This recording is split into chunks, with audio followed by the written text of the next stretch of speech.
I was drawn to the clarinet not for any specific reason, really, just other than that my dad played the clarinet and my grandfather played the clarinet, and we had a lot of clarinets lying around the house. I loved band growing up, and I think it's unfair that, band gets a bad rap. And, band camp, and I feel like American Pie kind of ruined it for a lot of us. But I actually had a great time at band camp, like actually, and I always loved band. As a section principal, you have sort of administrative responsibilities, making sure to look ahead at the repertoire coming up and that all of the parts are assigned as a clarinet player. If we have a saxophone coming into the orchestra, that also falls into my responsibility to make sure that we have somebody to play that part. We also just have the general responsibility of playing the solo lines of the pieces. When composers write for the orchestra in a score, they write for the different parts. And generally, they put the solos and the most exposed parts in the principal part.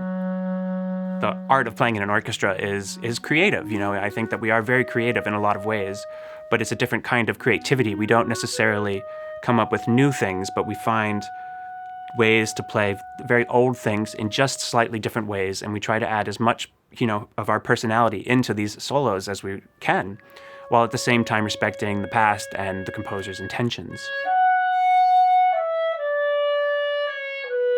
I got this email, I remember, when I was playing Nutcracker in New Jersey, because I was living in New York City at the time and traveling all around the Northeast, just gigging and freelancing. I think I responded in 10 minutes. It just ended up working, and once they had an audition, I was like, I really want to live here, I want to come here, and I fell in love with New Zealand.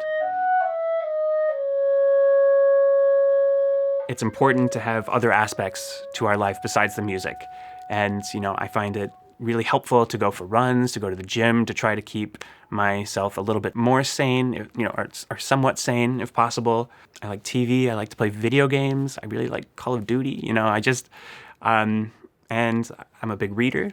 I like to read anything that kind of comes along my way. A lot of with the other people in the orchestra, we have kind of a book club and pass around books. We don't have a huge amount of time to spend on other things, but no person's complete if they're just doing just the one thing, especially if it's just music.